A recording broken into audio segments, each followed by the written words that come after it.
नमस्कार, उत्तराखंड समाचार में आपका स्वागत है। मैं रागिनी बिंजोला। सबसे पहले मुख्य समाचार।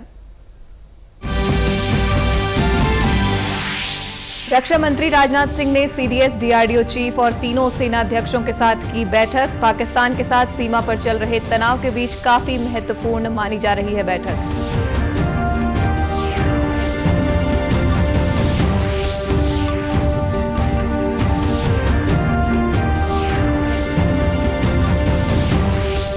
सांबा सेक्टर में बॉर्डर सिक्योरिटी फोर्स की बड़ी कार्रवाई। घुसपैठ की कोशिश कर रहे 7 आतंकियों को मार गिराया। पाकिस्तान रेंजर्स की मदद से कर रहे थे घुसपैठ।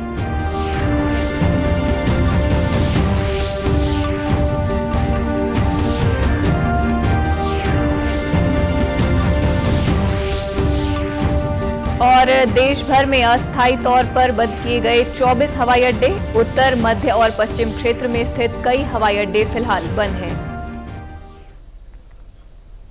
अब समाचार विस्तार से। रक्षा मंत्री राजनाथ सिंह ने रक्षा मंत्रालय में आज सीडीएस, डीआरडीओ चीफ समेत तीनों सेनाध्यक्षों से मुलाकात की। पाकिस्तान के साथ सीमा पर चल रहे तनाव के बीच ये बैठक काफी अहम है। इस बारे में हमारे संवाददाता ने जानकारी दी। देखिए, बहुत महत्वपूर्ण बैठक और आप तस्वीरों में देख सकती हैं कि बैठक में राजनाथ सिंह के अलावा जो रक्षा सचिव हैं वो मौजूद हैं, chief of defence staff general Anil Chauhan मौजूद हैं, वायुसेना प्रमुख, थल सेना प्रमुख और हमारे भारतीय नेवी के, इंडियन नेवी के प्रमुख इस बैठक में मौजूद हैं।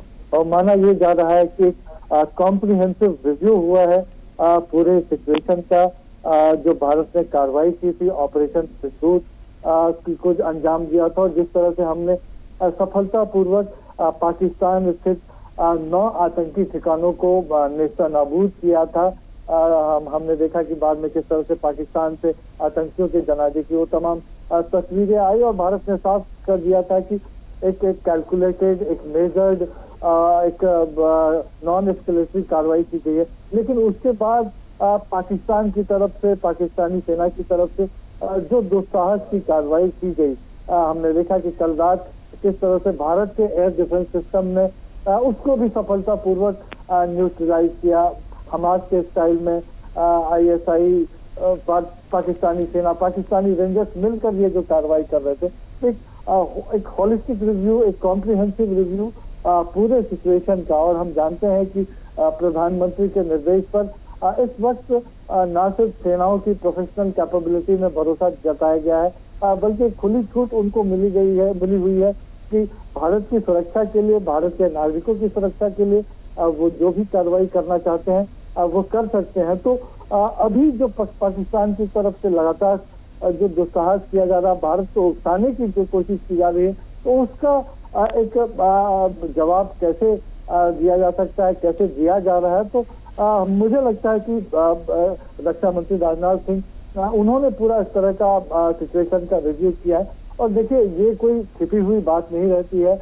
प्रधानमंत्री मोदी किस तरह से उन्होंने ऑपरेशन सिंदूर के वक्त पूरी चीजों की मॉनिटरिंग की थी, तो जाहिर तौर पर जो पूरा तंत्र है, चाहे रक्षा मंत्री हो, चाहे राष्ट्रीय सुरक्षा सलाहकार हो, और वो भी लगातार ये उम्मीद कर सकते हैं कि प्रधानमंत्री को वो भी लगातार जानकारी दे रहे होंगे।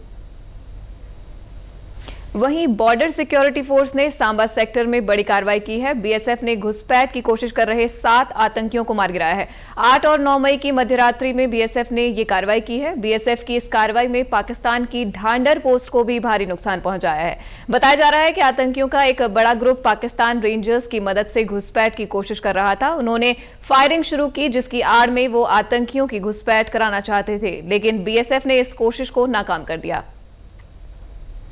भारत सरकार ने देश भर में करीब 24 हवाई अड्डे अस्थायी तौर पर बंद कर दिए हैं। उत्तर, मध्य और पश्चिम क्षेत्र में स्थित कई हवाई अड्डे फिलहाल बंद हैं। इनमें लेह, चंडीगढ़, अमृतसर, जोधपुर जैसे हवाई अड्डे शामिल हैं। चंडीगढ़, अमृतसर, जोधपुर जैसे हवाई अड्डे शामिल हैं। इसके अलावा श्रीनगर, लुधियाना, भुंतर, किशनगढ़, पटियाला, शिमला, कांगड़ा, गग्गल, भटिंडा, जैसलमेर, बीकानेर, पठानकोट, जम्मू, मुंद्रा, जामनगर, हीरासर, राजकोट, पोरबंदर, केशोद, कांडला, भुज के हवाई अड्डों को बंद कर दिया गया। इस बीच नागर विमानन मंत्रालय ने उन मीडिया रिपोर्ट्स को गलत बताया जिनमें कहा गया कि देश भर के हवाई अड्डे बंद किए गए हैं। इधर दिल्ली अड्डे के जो यात्री हैं वहां पर यात्री संबंधी सलाह जारी करते हुए परिचालन सामान्य बताया जा रहा है। वहां ये भी कहा गया कि हवाई क्षेत्र की बदली परिस्थितियों और कड़ी सुरक्षा के कारण कुछ उड़ानें प्रभावित हुई हैं। इस बीच एक और बड़ी खबर आ रही है। आईपीएल 2025 को स्थगित कर दिया गया है। बीसीसीआई ने यह बड़ा फैसला लिया है। भारत और पाकिस्तान तनाव को देखते हुए यह फैसला लिया गया है। इस खबर पर हमारे संवाददाता ने और जानकारी दी।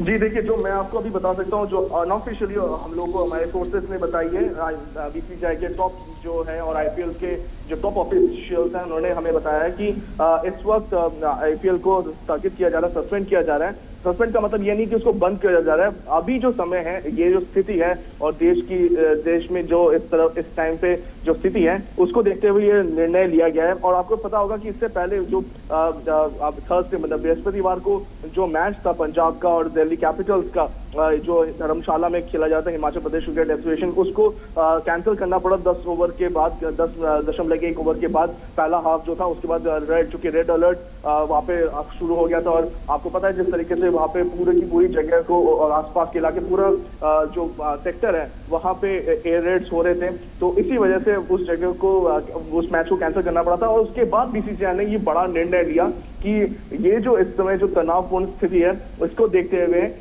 ये आईपीएल को इस वक्त के लिए सस्पेंड किया जा रहा है। ऑफिशियली हम एक्सपेक्ट कर रहे हैं थोड़ी ही देर में ऑफिशियल आ जाएगा, लेकिन हमारे जो टॉप सोर्सेस हैं बीसीसीआई में और आईपीएल के, उन लोगों ने ये बात को अभी कंफर्म किया है। तापस, क्या किसी और तरह के दिशा निर्देश जारी किए गए हैं बीसीसीआई की तरफ से?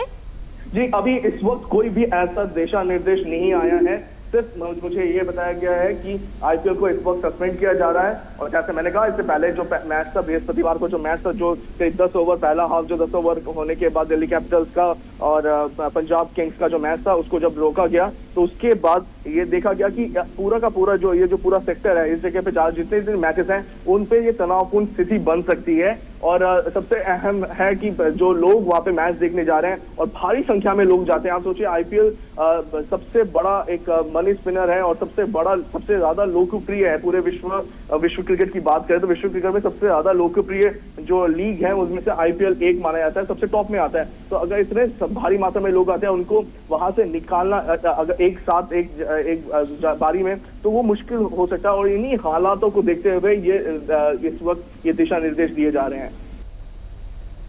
जम्मू कश्मीर के पहलगाम में हुए आतंकी हमले के जवाब में पाकिस्तान और पीओके में स्थित आतंकी ठिकानों पर ऑपरेशन सिंदूर के तहत भारतीय सेना की कार्रवाई से पाकिस्तान पूरी तरह बौखलाया हुआ है।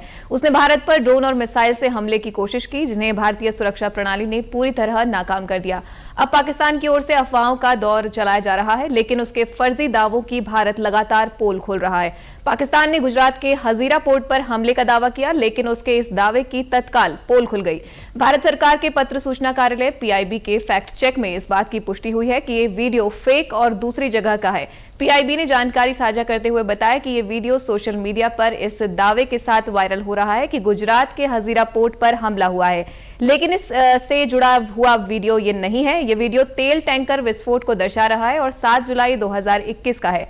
पीआईबी के फैक्ट चेक में एक और वीडियो के बारे में जानकारी दी गई, जिसमें दावा किया गया जा रहा था कि ये जालंधर पर ड्रोन स्ट्राइक का वीडियो है, जबकि ये वीडियो फार्म फायर का है। पाकिस्तान अपने झूठे दावों से बाज नहीं आ रहा है। उसने एक और वीडियो शेयर किया। सोशल मीडिया पर एक पुराना वीडियो इस दावे के साथ शेयर किया जा रहा है कि पाकिस्तान ने जवाबी कार्रवाई में भारत पर मिसाइल हमला किया है।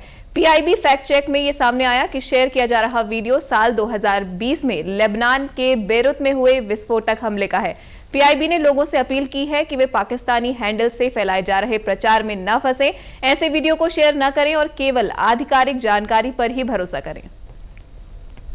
भारत पाकिस्तान के बीच चल रहे संघर्ष के बीच सरकार ने लोगों से सोशल मीडिया पर चल रही अफवाहों, भ्रामक और झूठी खबरों से बचने की अपील की है। सोशल मीडिया पर एक पोस्ट शेयर की गई है, जिसमें दावा किया गया है कि पूरे देश के हवाई अड्डे में प्रवेश पर प्रतिबंध लगा दिया गया है। पीआईबी ने इस खबर को फर्जी बताया है। सरकार की ओर से ऐसा कोई भी निर्णय नहीं लिया गया है। पीआईबी ने एक्स पर बताया कि सोशल मीडिया पोस्ट पर किया जा रहा दावा पूरी तरह से गलत है। एयरलाइंस द्वारा यात्रियों के लिए प्रस्थान के 3 घंटे पहले एयरपोर्ट पहुंचने की एडवाइजरी भी इस बात की पुष्टि कर रही है। डीडी न्यूज लगातार आपसे अपील कर रहा है कि भ्रामक खबरों पर ध्यान नहीं दें और ना ही इन्हें फॉरवर्ड करें, फैक्ट चेक जरूर करें। रक्षा मंत्रालय ने सभी मीडिया चैनलों, डिजिटल प्लेटफॉर्म और व्यक्तियों को रक्षा अभियानों और सुरक्षा बलों की आवाजाही की लाइव कवरेज या वास्तविक समय की रिपोर्टिंग से परहेज करने की सलाह दी है। ऐसी संवेदनशील जानकारी का खुलासा सेना के ऑपरेशन के प्रभाव और जिंदगियों को खतरे में डाल सकता है। एक्स पर रक्षा मंत्रालय ने एक पोस्ट में कहा कि कारगिल युद्ध, 26/11 हमले और कंधार अपहरण जैसी घटनाएं समय से पहले रिपोर्टिंग के जोखिमों को रेखांकित करती हैं। आतंकवाद विरोधी अभियानों के दौरान केवल नामित अधिकारियों द्वारा ब्रीफिंग की अनुमति है। सभी हितधारकों से आग्रह किया गया है कि वे राष्ट्र की सेवा में उच्चतम मानकों को बनाए रखते हुए कवरेज में सतर्कता, संवेदनशीलता और जिम्मेदारी बरतें। इसी के साथ अभी तक के समाचार समाप्त हुए। दूरदर्शन समाचारों से जुड़े रहें। मिलते हैं फिर शाम 5 बजे के बुलेटिन में। नमस्कार।